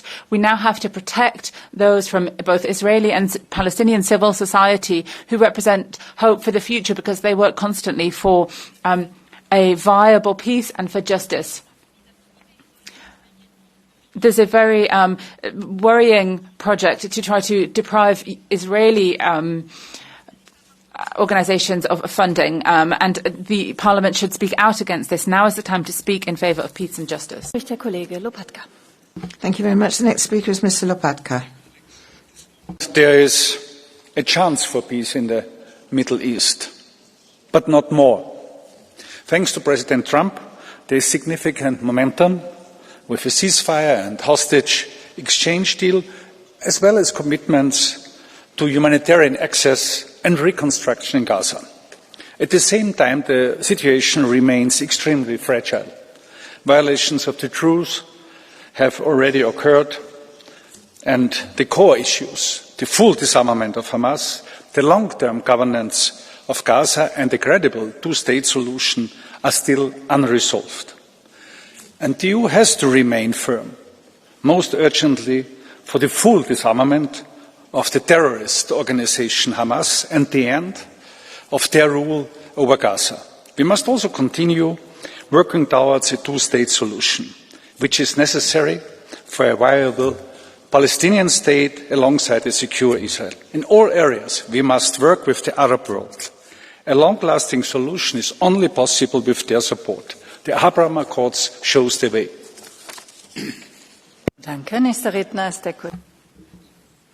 Thank you very much. Thank you, Madam Chair. The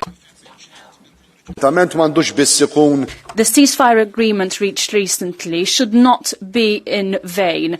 It must be the end of the legal occupation and the implementation of the two-state solution. The EU is not a humanitarian agency only. The EU must play its very important role to ensure, ultimately, that there shouldn't be another colony, but actually ensure that Palestine has the right for self-determination. Any future arrangement must put the Palestinian Authority at the centre of the Palestine governance.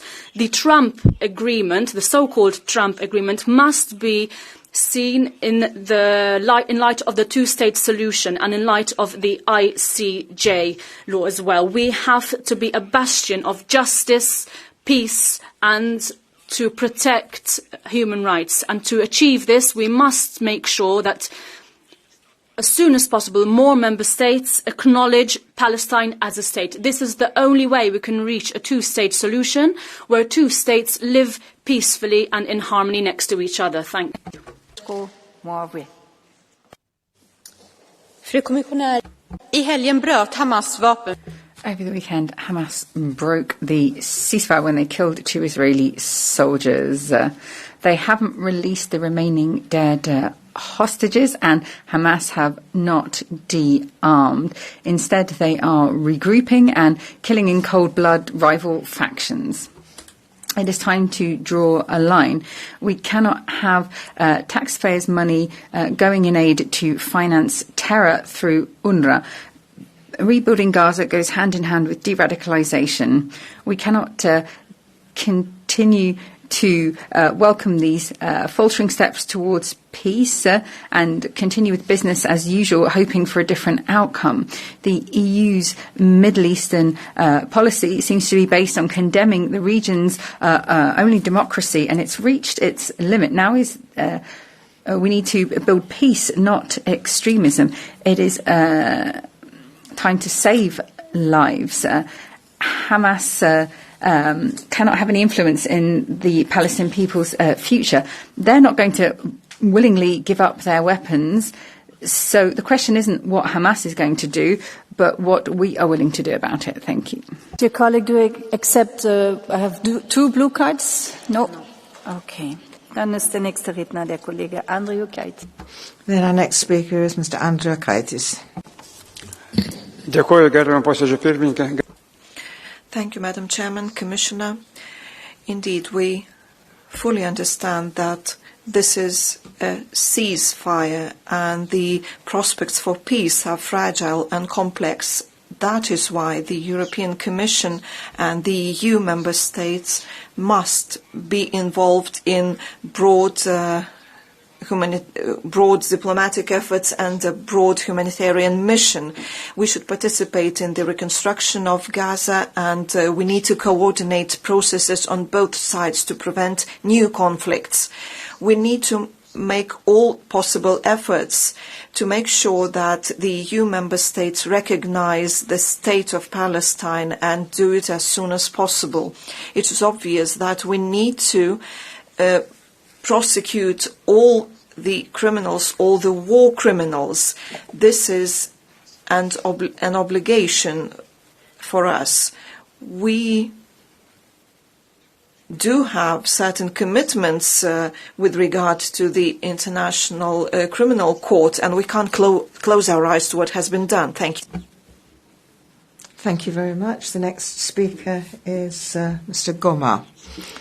Madam President, dear colleagues, Commissioner, the European Union has never really had the means to intervene in the Palestine-Israeli conflict.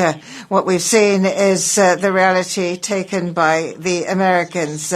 The peace agreement is symbolic. It has no effect. It's not protecting a civilian population, and it's not going to achieve peace. In the meantime, the terror of Hamas is continuing. They're continuing to execute their own people. We also have seen, of course, the hostages released. We've seen bodies released as well. But this is not the end of it. The European Union wants to suspend the association agreement. It wants to impose sanctions. But really, it's contradicting itself, because terrorism is not confined to Gaza. It is circulating. It is inspired by many, particularly by radical speech of the Muslim Brotherhood and also by others. We have to look at these threats and what we can do to combat them in the EU. What we need to do is to mobilize our diplomats to define a credible position and play our role in defining a proper peace in Europe. 300. Dankeschön, Frau Präsidentin. Dankeschön. Thank you very much.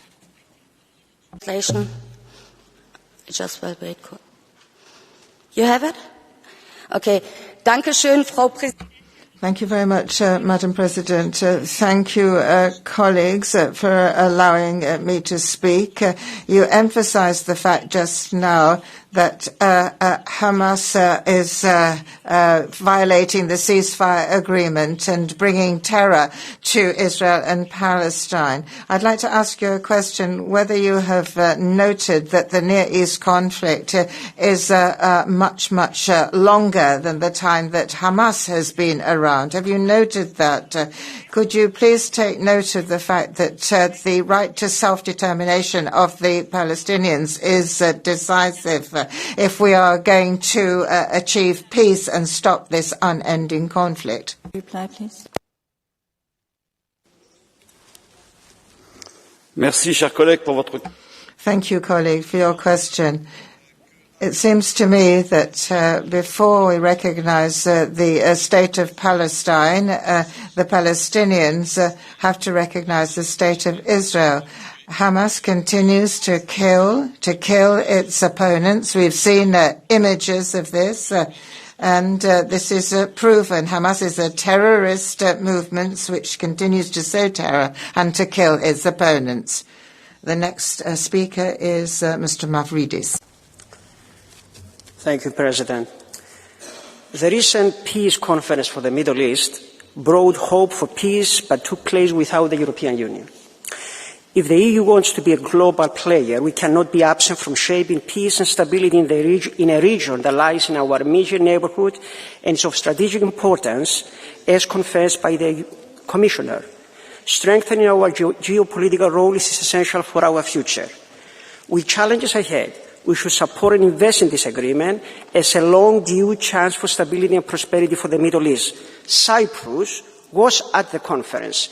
As the EU member state closest to the region, with traditional excellent relations with key countries there, stands ready once again to contribute by presenting a complementary plan directed towards security, humanitarian aid and reconstruction. This complementary plan received a very warm welcome by the Mid-9 conference yesterday, and I strongly believe that deserves more attention and support by the European Commission. Paldies. Thank you very much. So, next speaker, Walter Bekke. Floor is yours. Dank u wel, voorzitter, mevrouw de commissaris. Thank you, President, Madam Commissioner, colleagues. The agreement and release of hostages from Gaza is good, but we also see how fragile hope is and how difficult it is to have a ceasefire in reality. With merely putting down weapons without any real hope for sustainable peace is difficult. So this is where Europe has to play a role. They have to play a leading role in providing support, aid, to support rebuilding of Gaza, to ensure that we have sanctuary packages for Hamas and in Israel, and to play a role in diplomacy. Madam Commissioner, the new Mediterranean Pact can help Europe to play this role, but only with clear, practical, concrete measures. Colleagues, we cannot be absent in the implementation of this agreement and throughout events in the Middle East. Muro, for 1 minute, please. President, 8 days have passed since the peace agreement for Gaza was signed. And yet the Israeli government has already killed more than 100 Palestinians and injured 80 more. The Israeli government has not fulfilled fully the agreement from the beginning. We also condemn any breach of the ceasefire by Hamas. The situation is very fragile. We ask the Commission to closely monitor the situation and keep sanctioning the Israeli government, who must be held accountable for its actions in Gaza and in the West Bank, where many civilians continue to be killed and are subject to the violence of the settlers. We hope that this ceasefire can bring peace and the possibility of establishing the two-state solution with the 67 borders. For that to happen, the Rafah crossing must be opened and humanitarian aid properly delivered. We call for journalists to be allowed into Gaza and conditional support to the vital role of UNRWA.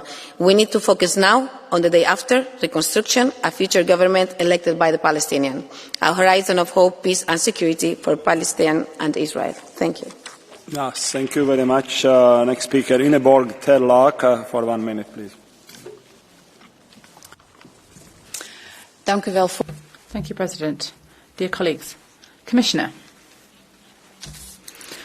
a fragile peace deal and a vulnerable situation. That's the situation in the Middle East. We have to be hopeful, but at the same time, we have to be concerned over the fact that this is only 10 days old and already is coming under pressure. The role of Europe was very limited. The two-state solution has to be supported, but we need a concrete approach that will ensure Europe can play a role. The EU must continue to put up on pressure to ensure that we see humanitarian aid. Hamas must put an end to attacks, and in the long term we have to ensure that we look towards a two-state solution. But Hamas can have no role in a future government.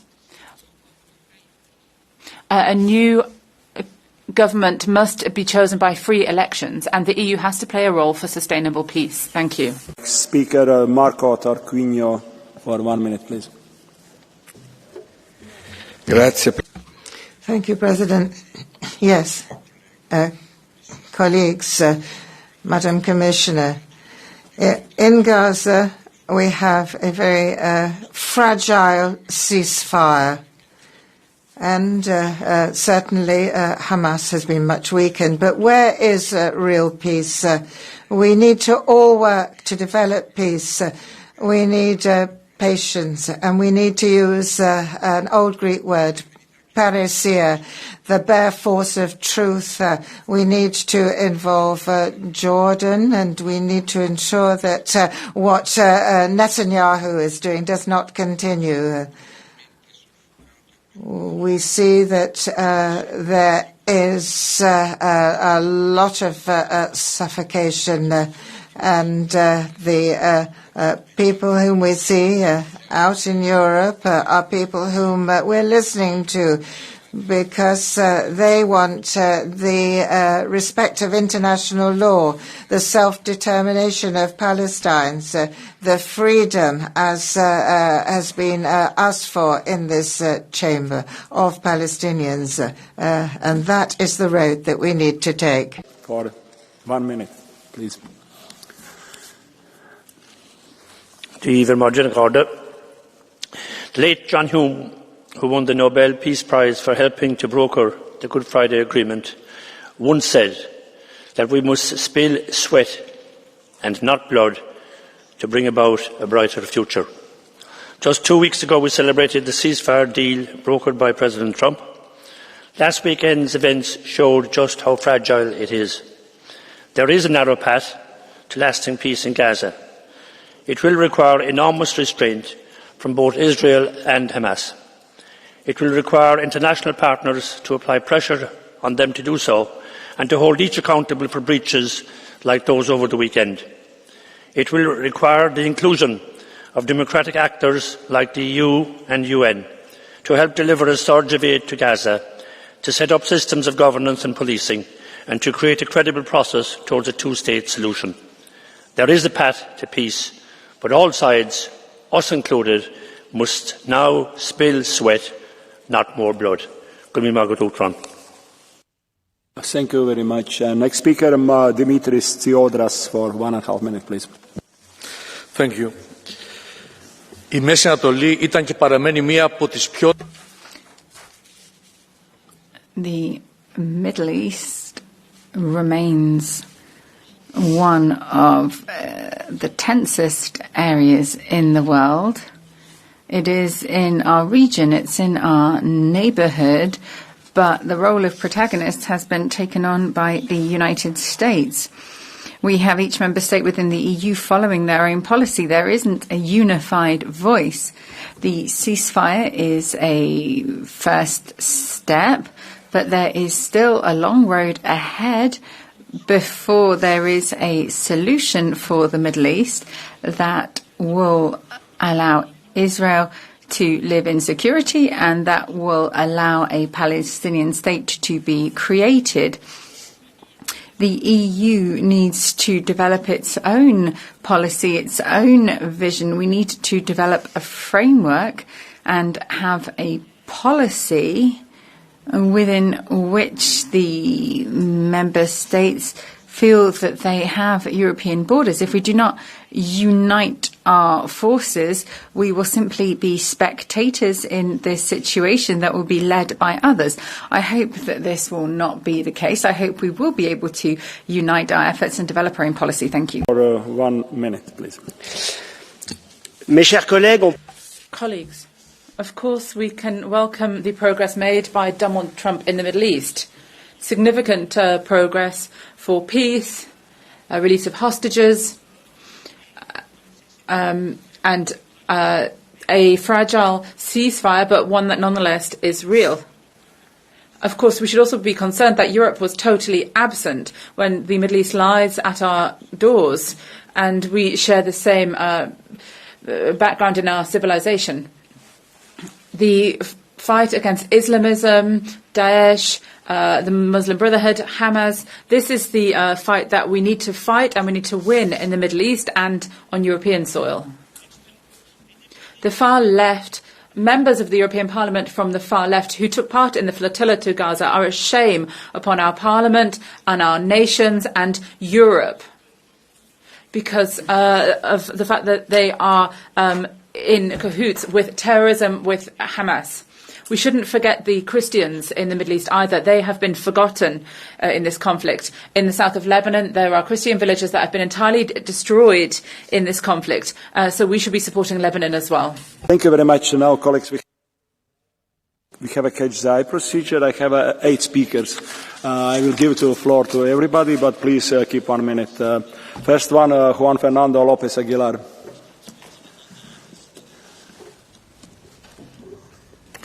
Thank you, President. The Sharm el-Sheikh agreement is not a peace agreement.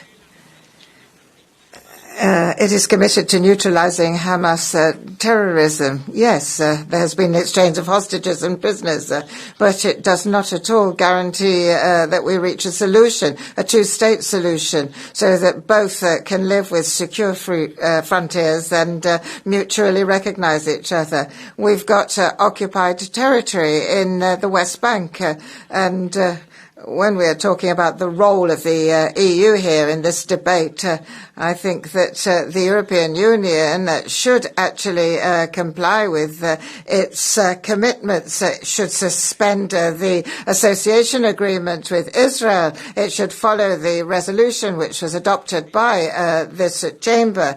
And in addition, it should sanction the ministers and those who are the colonists.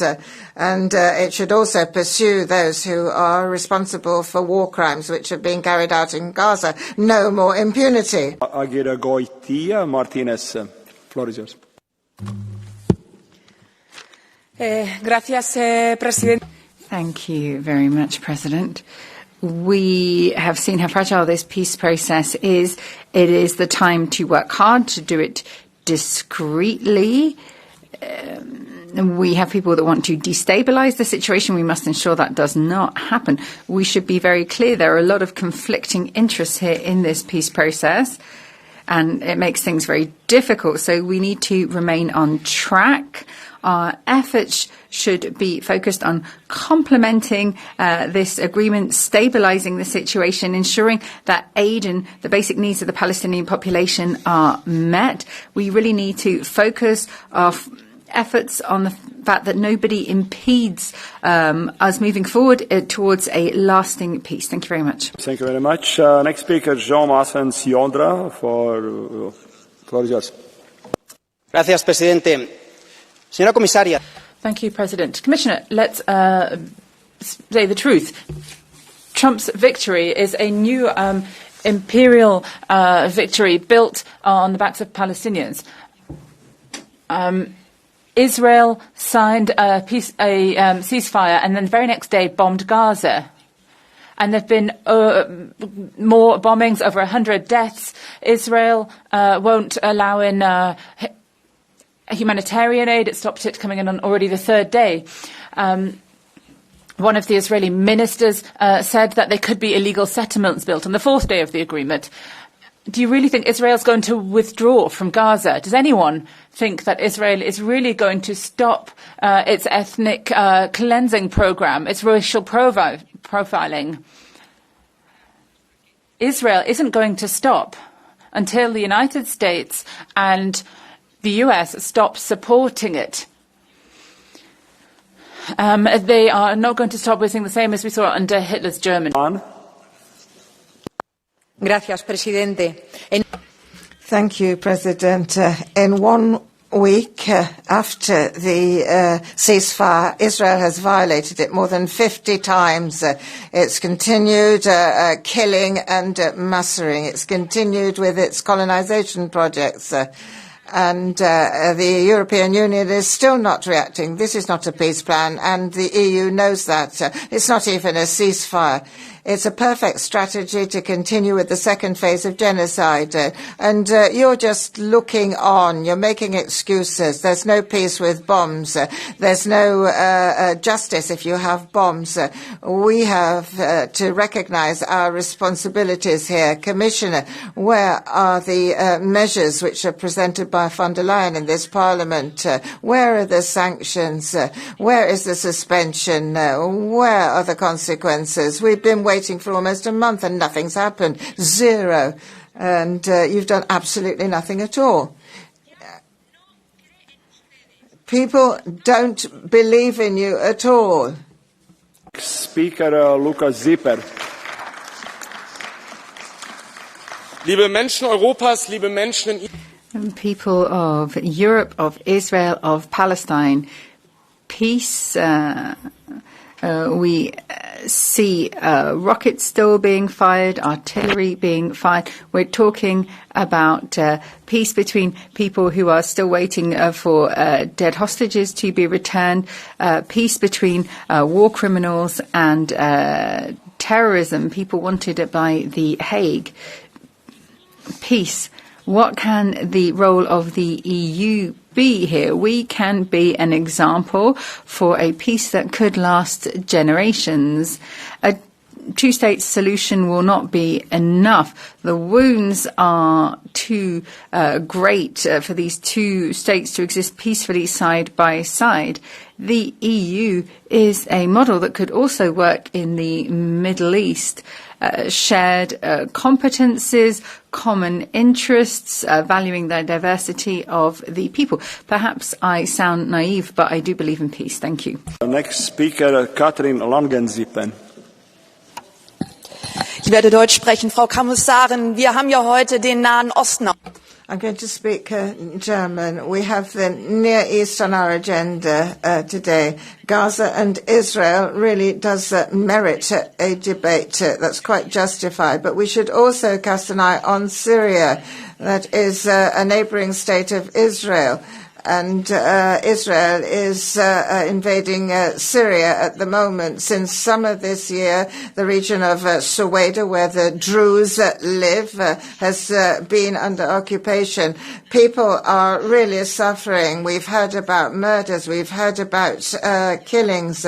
And when we're looking at what is happening in Syria, we're also looking at what is happening to the Christians. 40 years ago, Bashar al-Assad came to power and we rolled out the red carpet. We said this is a new ruler. This is going to be a renewal for Syria. But what's happening now? 10 months ago, we got a new president, a young president. We rolled out the red carpet as well, hoping that things would get better. I do hope that in 25 years' time, we're not going to be able to say that we were guilty once again. In a bit time. Next speaker, Grzegorz Braun. There is no peace process in the Middle East. We only have normalization of genocide. Israeli leaders, generals, rabbis, ministers keep referring to Palestinians as non-humans. They keep bombarding everybody around. So let's move the Overton window a bit. Let's remind that the very existence of the Jewish state located in Palestine was voted over by the United Nations in the 40s. Let's vote again. Let's vote it over that the experiment failed. And if the two-state solution could be taken under account, as far as I'm concerned, only in case we locate that other state somewhere over the Hudson or... Thank you very much. As I told, we have to keep everybody in the same line. Next speaker and last speaker in KGI, Rainer von Landshut. We are Europe. We should speak with one voice globally, especially when the topic is difficult. We should defend international law, even when it interferes with our interests. And we should celebrate peace, no matter who helped achieve it. However, the ceasefire has already been violated and this deal is incomplete. So, what can we do to help turn an incomplete ceasefire into a lasting peace? Well, for peace, the root causes of the conflict need to be addressed with Palestinians at the table. And peace requires justice. That means instead of standing ovations for Netanyahu, we bring him, Hamas terrorists and other war criminals before the International Criminal Court.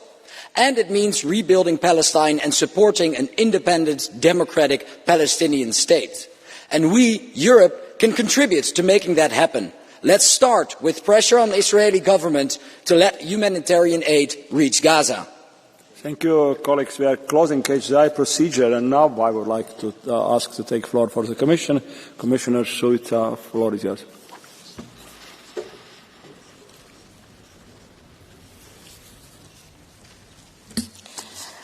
Thank you so much. I was listening carefully to all your interventions, but I can agree with the last speaker saying, yes, I agree that we should speak with one voice, but let us clarify, first of all. Everybody was mentioning the European Union. What is the European Union? They have to be, all of us are aware, European Parliament is very important, but there is Commission, which I represent here today, but there is also European Council. So there is European Council. Yesterday I was present in the Foreign Affairs Council, together with the HRVP Kaja Kallas, and if I have enough time, I will try to tell you what is the summary of the discussion in the Council, just to be on the safe side. So all of the ministers insisted on the enhanced role of the EU and that we need to have a role in the future peace plan and reconstruction effort. It was agreed to ensure that more humanitarian aid and access to NGOs as well as journalists to Gaza. Both missions, CSDP missions, need to be properly utilised, and it needs to be seen how to enhance their role. As the European Union is the main supporter of the two-state solution, they stress that it is up to the European Union to keep the Palestinian Authority alive, while there remains a need to support and push their reform efforts, which I said in my introductory remarks.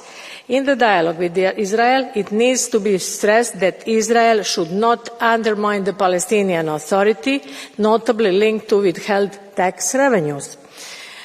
Sanctions linked to Hamas are on the table, while restrictive measures against Israel will not be removed but kept on the table for now. These could be used either for NGOs, for media access, or to push for tax revenues. Lastly, the European Union will look into how to use its leverage, how to be part of the board of peace, and the European Union will continue diplomatic efforts with all sides. So everybody is doing what is under the remittance of our role.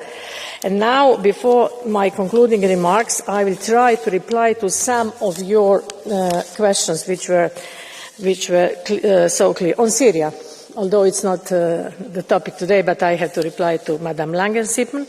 I was there 4 months ago, spoke with different components. I'm still in contact with different components of the society, not only with the government. My first meeting was with the civil society organizations, so we heard both sides. It's not only about the government, so we are very cautious, just to let you know, but at the same time we have to assist them, we have to help them, and the new opportunity will be days of dialogue, which are organized on the 15th of November in Damascus and in some other cities in Syria. So we are trying our best, but it's not easy. Sorry, this was not the topic, but everything is connected with the Middle East. On supporting peace initiatives, I agree. Peace remains to be rebuilt, all of us know. While the Commission, or to be built because there was no peace, while the Commission suspended our bilateral support, to Israel, this is within our remittance, and we suspended this. But at the same time, we continued working with the Israeli civil society. Just to understand, we allocated 10 million for 2021-2024 and the NDK program, and 5 million for 2025 to 2027 is in the pipeline now for support peace-building initiatives via Israel and Palestine civil society organizations. On Hamas, we have to be clear. As I emphasized here on the 7th October, no role for Hamas in future of Gaza, and we need a strong Palestinian Authority. We don't need to repeat, all of you. I hope all of you agree on this here. Hamas has been on the terror list, as all of us know, since 2001, with a dedicated sanctions regime. The Commission implements rigorous safeguards to ensure that no person or entity receives EU funding if they are involved in criminal and unethical practice, including terrorist financing and terrorist offences. We use our Pegasus program there. It's under my remittance in DG MENA, so this is what we are following closely. Someone asked when is Middle East strategy, when it will come out. It is part of my mission letter to work on the Middle East strategy together with the HRVP, but as you know, first we have to try to solve the situation on the ground. So we are acting already and setting the base for peace through support to Palestinian Authority. And all of you know that our actions in the Middle East speak loudly. We stand for peace. I don't see anyone who is not in favor. We stand for stability, and we stand for Palestinian and Israeli children. We gave 1.6 billion euro to the Palestinian Authority for this year, next year, and 2027. We gave 1 billion euro to Lebanon. This is about Middle East strategy. We gave 2.5 billion to Syria, in the course of time. And we gave 500 million to Jordan.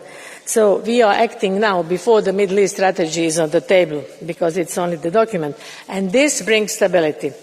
Elements of future on the Middle East strategy, of course, first of all, consolidating durable stability, supporting inclusive democracy in Syria and Lebanon, which is connected. Of course, Gaza reconstruction will be a priority. And of course, we have to, as I already said, we have to strengthen EU missions on the ground.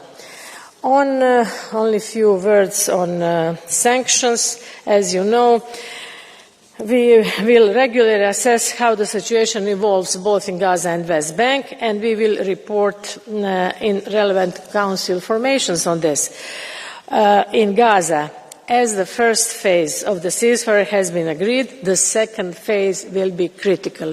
All of you are prudent, you know, and of course it will be critical to lead to permanent ceasefire and to offer guarantees or security and governance in Gaza.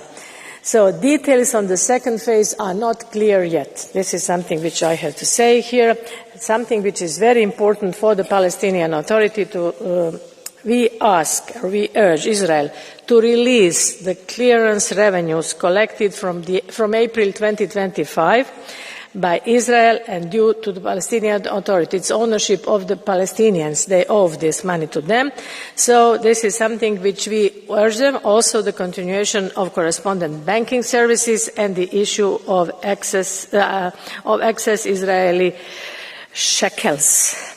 Just to make you aware, if we were not the biggest payers for the Palestinian Authority, they wouldn't have survived. Just to understand, it is what the European Commission is doing at the moment. As I said, when you mention the European Union, it's all of us. So we have to, as you said, to speak with one voice, which is not the case at the moment, but we are closing and coming closer to consensus. I think since I was, this is the reason why I read this, my conclusions from the Foreign Affairs Council. To finish with closing remarks, I know that I exceeded my time, but since the topic is very important, I'm trying to reply to all of your questions. So, want to underline, and I think all of us agree, European Union is ready to have a strong role to play along the principles of the US peace plan. We are ready, so we will see how we will be.